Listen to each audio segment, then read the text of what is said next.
Ce chapitre est intitulé Suite de fonctions, dans lequel on va voir un ensemble de définitions et deux types de convergence, à savoir la convergence simple et la convergence uniforme, pour entamer dans le chapitre suivant, concernant les séries de fonctions, trois types de convergence: convergence simple, convergence uniforme et convergence normale. En commençant par la première section, pour définir une suite de fonctions comme étant une famille dénombrable de fonctions définies de l'intervalle i à valeur d'un K, R ou bien C, indexées par des entiers naturels. Si jamais on fixe le X, notre suite de fonctions devient une suite numérique.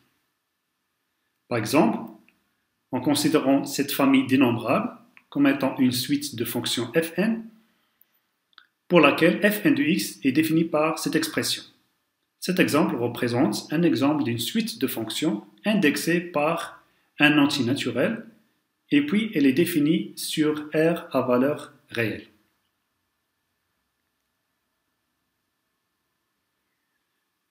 Passons maintenant à la première convergence, en termes de convergence simple, et on dit qu'une suite de fonctions Fn converge simplement vers une fonction f, si seulement si vous avez cette relation.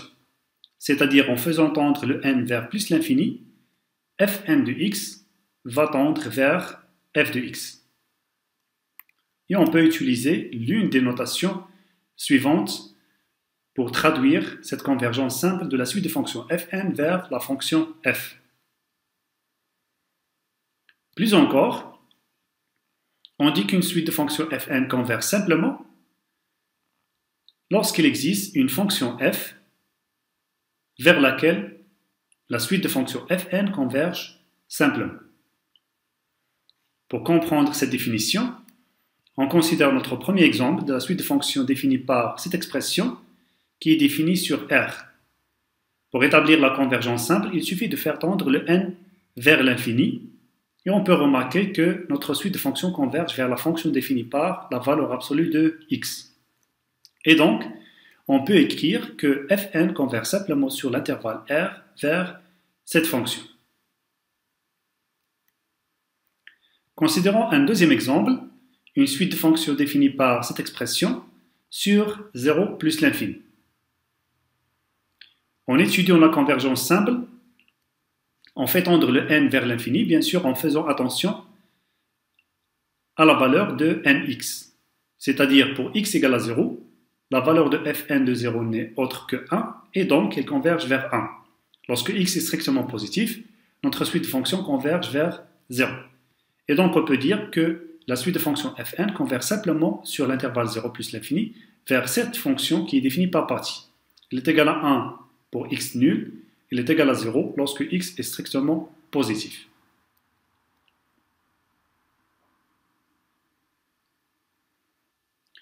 Passons maintenant à la convergence uniforme, et on commence par cette première définition, où on considère une suite de fonctions Fn définie d'un intervalle i à valeur d'un K, qui converge simplement vers une fonction f.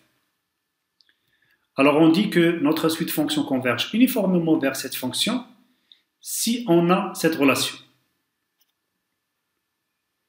Si on compare cette relation par rapport à la notion de convergence simple, on peut remarquer que l'entier naturel n epsilon ne dépend pas de x. Et plus encore, cette inégalité est valable quel que soit x. Ça nous donne la possibilité de passer au sup et dire que la norme de Fn moins f vérifie cette inégalité. Et puis on écrit que Fn converge uniformément sur l'intervalle i vers la fonction f. Plus généralement, on dit qu'une suite de fonctions Fn converge uniformément sur un intervalle i s'il existe une fonction f vers laquelle notre suite de fonctions converge uniformément.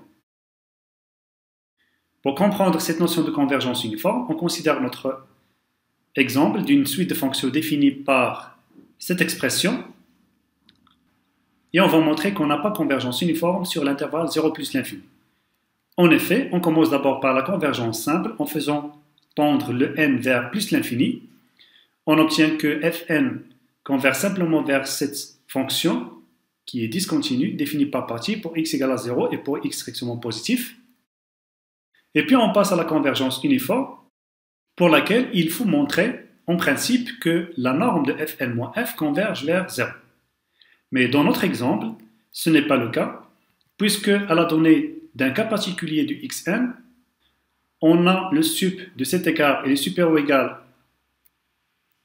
à la valeur absolue de fn du xn moins f du xn, qui n'est autre que l'exponentielle moins 1 en tant que constante strictement positive. Donc, la norme de fn moins f ne peut pas tendre vers 0, et c'est suffisant pour dire que fn ne converge pas uniformément vers la fonction f sur l'intervalle 0 plus l'infini. Pour le deuxième exemple, on considère la même expression de la suite de fonctions, mais on change l'intervalle d'étude, en considérant cette fois-ci le 1 plus l'infini. Pour la convergence simple, on obtient la même chose, puisque le 1 plus l'infini n'est qu'un sous-intervalle de l'intervalle 0 plus l'infini, et donc on aura la même limite, c'est que fn converge simplement vers la fonction nulle, puisque ici le x est supérieur ou égal à 1, et par conséquent le x est strictement positif. Pour la convergence uniforme, comme j'ai dit tout à l'heure, on doit montrer que la norme de fn moins f converge vers 0. Dans notre cas, cette norme n'est autre que la norme de fn, puisque la limite simple f est nulle. Pour chercher le sup de fn de x sur l'intervalle 1 plus l'infini, il suffit de dériver la fonction et d'étudier son signe sur l'intervalle 1 plus l'infini. Dans notre cas, notre suite de fonctions est décroissante. Ça permet de déterminer le sup comme étant l'image de l'extrémité à gauche. Et donc on obtient que la norme de fn moins f est autre que exponentielle moins n, qui converge vers 0. Par conséquent, la norme de cet écart converge également vers 0. Ça permet de dire que notre suite de fonctions converge uniformément vers la fonction nulle sur l'intervalle 1 plus l'infini.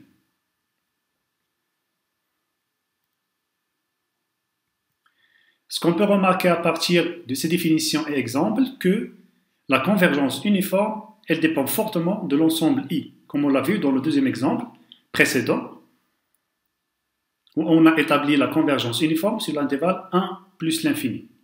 Et on n'avait pas cette convergence uniforme sur l'intervalle 0 plus l'infini. La deuxième remarque concerne la comparaison entre la notion de convergence simple et la convergence uniforme en termes de définition. Cette relation traduit une convergence simple, c'est-à-dire à la donnée d'un x et un epsilon strictement positif, il existe un antinaturel qui dépend de epsilon mais en même temps de x, à partir duquel cette inégalité est vraie. Par contre, pour la convergence uniforme, l'antinaturel n ne dépend que de epsilon, il ne dépend pas de x. Et puis l'emplacement de x, il vient après l'existence de l'antinaturel. Ça veut dire que cette inégalité, elle est valable quel que soit x, ce qui permet de passer à la norme. En résumé, pour la convergence simple, l'antinaturel n dépend de x et de epsilon en même temps. Par contre, pour la convergence uniforme, notre antinaturel ne dépend que de epsilon et ne dépend pas de x.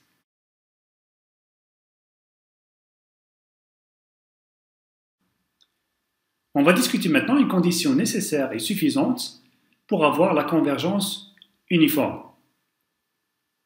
Cette condition n'est autre que l'existence d'une suite numérique qui converge vers 0 qui majore la norme de cet écart, et ce qu'on appelle un majorant uniforme. Pour justifier ce résultat, il suffit d'exprimer la définition de la norme et faire tendre le n vers plus l'infini et utiliser les outils du calcul des limites, des suites numériques. Pour illustrer ce résultat, on considère une suite de fonctions définie par cette expression sur R, et puis on commence par la convergence simple en faisant tendre le n vers plus l'infini. En effet, pour étudier cette limite, il suffit de majorer la suite de fonctions, sachant que la fonction sinus nx est majorée par 1 en valeur absolue, et ça donne une suite numérique qui tend vers 0. Ce qui permet de dire que notre suite de fonctions converge simplement vers la fonction nulle sur l'intervalle R. Pour la convergence uniforme, on aurait à utiliser la même justification, c'est-à-dire adopter cette majoration, où le n sur n est un majorant uniforme et qui représente une suite qui converge vers 0. Ce qui permet de dire que la norme de fn moins f converge également vers 0, et donc on peut écrire que fn converge uniformément vers la fonction nulle sur l'intervalle R.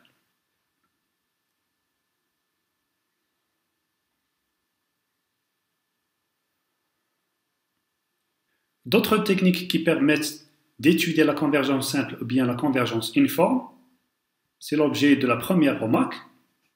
Pour établir la non-convergence simple et par conséquent la non-convergence uniforme, il suffit qu'il existe un cas particulier x0 pour lequel la suite numérique fn de x0 diverge.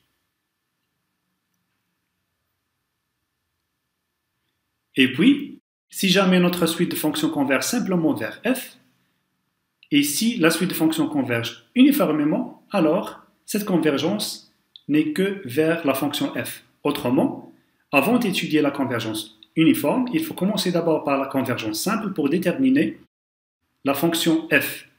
Et puis, on passe à l'étude de la convergence uniforme de la suite de fonctions fn vers f.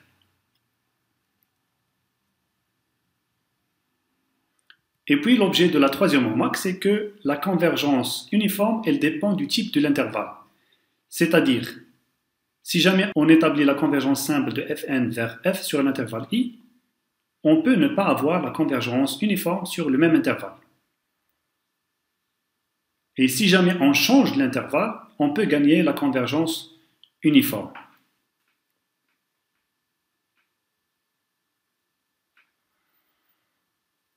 Et plus encore, une autre technique qui permet de montrer la non-convergence uniforme, c'est de chercher un cas particulier, par exemple une suite numérique xn, tel que cet écart ne converge pas vers 0 et par conséquent la norme de fn moins f ne peut pas tendre vers 0. C'est suffisant pour dire qu'on n'a pas convergence uniforme sur l'intervalle i.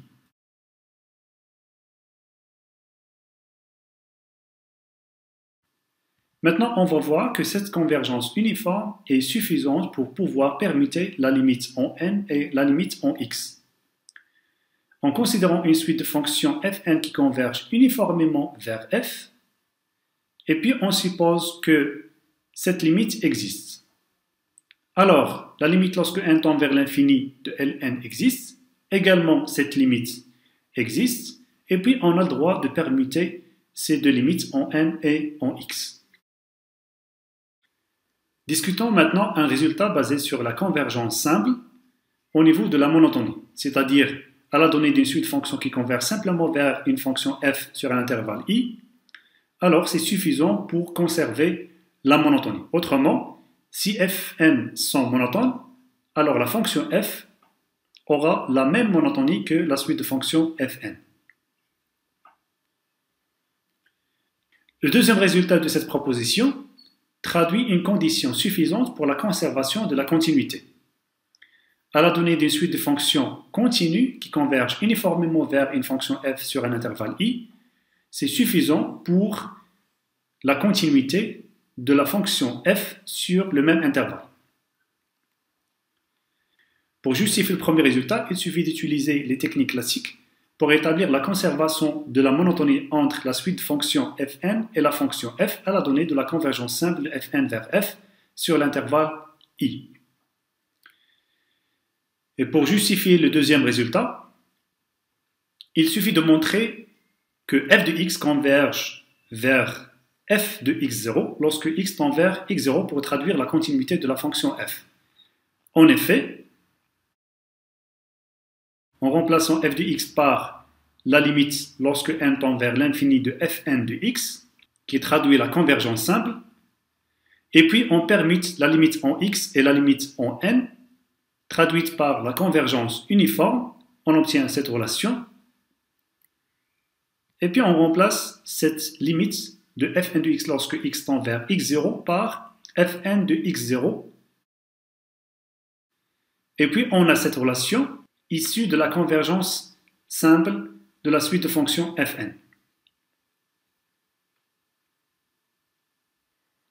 on obtient finalement que cette limite de f de x, lorsque x tend vers x0 n'est autre que f de x0, est traduit par conséquent la continuité de la fonction f.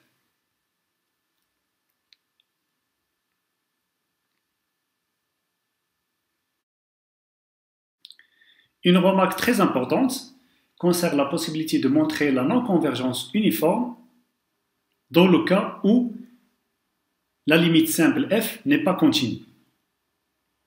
C'est-à-dire en commençant par la convergence simple en faisant tendre le n vers l'infini. Si jamais les fn sont continus et f est une fonction discontinue, c'est suffisant pour conclure qu'on n'a pas convergence uniforme de cette suite de fonctions fn vers la fonction discontinue f. Et puis, il faut bien préciser que cette convergence uniforme n'est qu'une condition suffisante pour conserver la continuité. C'est-à-dire qu'elle n'est pas une condition nécessaire. Autrement, il se peut que la suite de fonctions fn soit continue, également la limite simple f soit continue, sans que la convergence de fn soit uniforme vers la fonction f sur l'intervalle i. Pour illustrer cette remarque, on considère cette suite de fonctions définies sur R étoile plus, et puis on étudie la convergence simple en faisant tendre le n vers plus l'infini pour avoir cette limite. C'est-à-dire que notre suite de fonctions fn converge vers la fonction f définie par 2x. Mais par contre, pour la convergence uniforme, on va montrer à travers un cas particulier qu'on n'a pas convergence uniforme.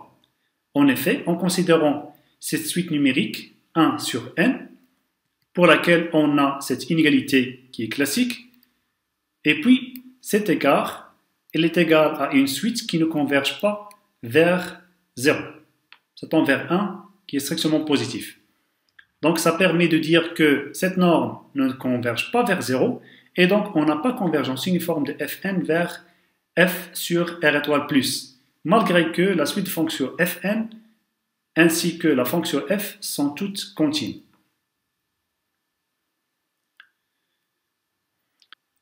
Considérons maintenant un exemple pour lequel on va montrer la non-convergence uniforme sans passer par l'étude de la convergence uniforme.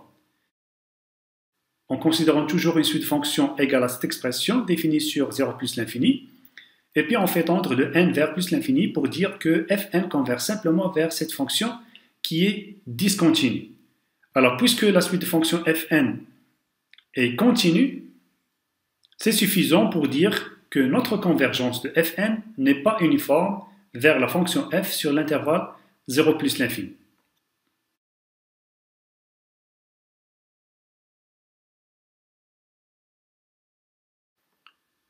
Un autre résultat très important qui permet de permuter cette fois-ci la limite et l'intégrale à la donnée d'une suite de fonctions qui convergent uniformément. En effet, pour justifier ce résultat, on traduit le fait que fn converge uniformément vers la fonction f sur l'intervalle ap pour avoir cette relation qu'on peut intégrer par la suite sur l'intervalle ax pour tout x dans l'intervalle ab. Sachant qu'on a cette inégalité, alors à partir de cette relation, on peut bien dire que cette limite est égale à 0 et ça traduit le fait qu'on a la possibilité de permuter la limite et l'intégrale et prouver par conséquent le résultat du théorème. Autrement, notre suite de fonctions qui représente les primitives de la suite de fonctions fn converge simplement vers la primitive de la limite simple de la suite de fonctions sur l'intervalle AB. Et puis, puisque l'antinaturel qui figure dans cette relation ne dépend pas de x, alors on peut dire que cette convergence est uniforme.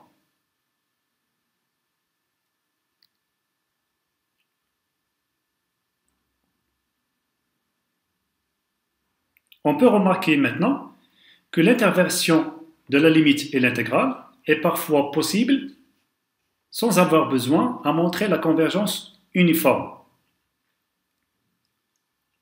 En effet, en considérant cette suite de fonctions définies par cette expression sur l'intervalle 0,1, comme d'habitude on commence par la convergence simple en faisant tendre le n vers l'infini, la limite est nul, ça veut dire que la suite de fonctions fn converge simplement vers la fonction nulle sur l'intervalle 0, 1.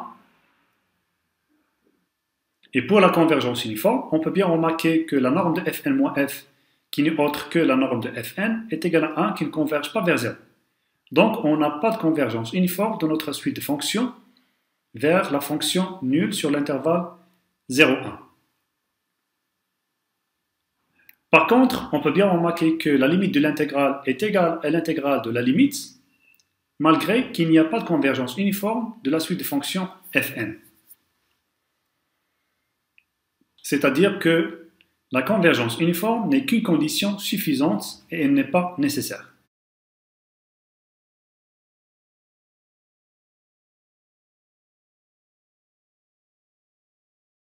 Et puis la deuxième remarque, on précise que le théorème d'intégrabilité et convergence uniforme n'est pas valable dans le cas d'un intervalle non borné.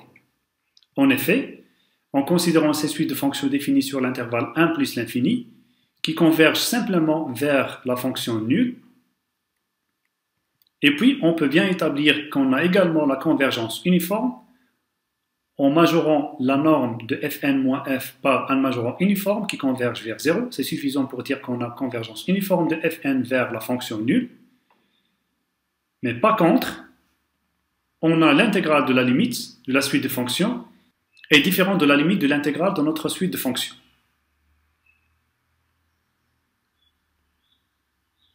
C'est parce qu'on a considéré un intervalle non borné dans lequel on ne peut pas appliquer le théorème d'intégrabilité et convergence uniforme.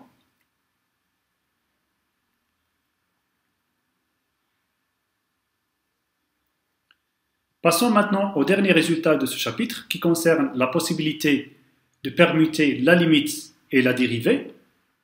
Alors, à la donnée d'une suite de fonctions de classe C1, on suppose qu'il existe un cas particulier de x pour lequel on a convergence de la suite numérique fn de x0, et puis on suppose également que la dérivée de la suite de fonctions converge uniformément sur l'intervalle AB vers une fonction g.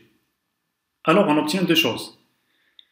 La suite de fonctions converge uniformément sur AB, et puis on a la possibilité de permuter la limite et la dérivée.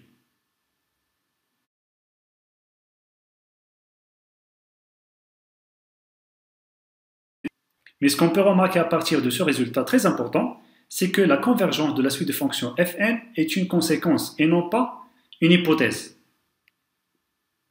Et puis, la deuxième remarque, c'est que la convergence de la suite de fonctions fn' est juste suffisante et elle n'est pas nécessaire.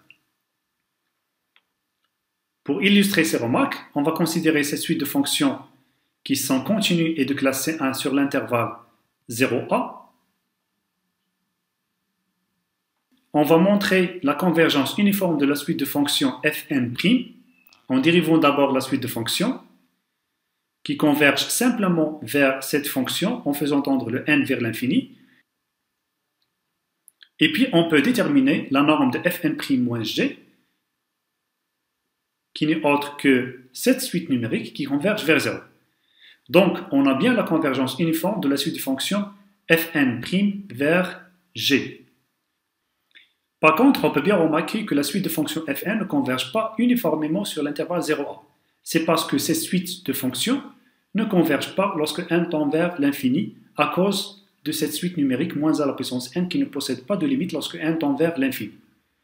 Et donc, cette hypothèse très importante de ce théorème de dérivabilité et convergence uniforme n'est pas vérifiée et par conséquent, on n'a pas convergence uniforme de la suite de fonctions fn.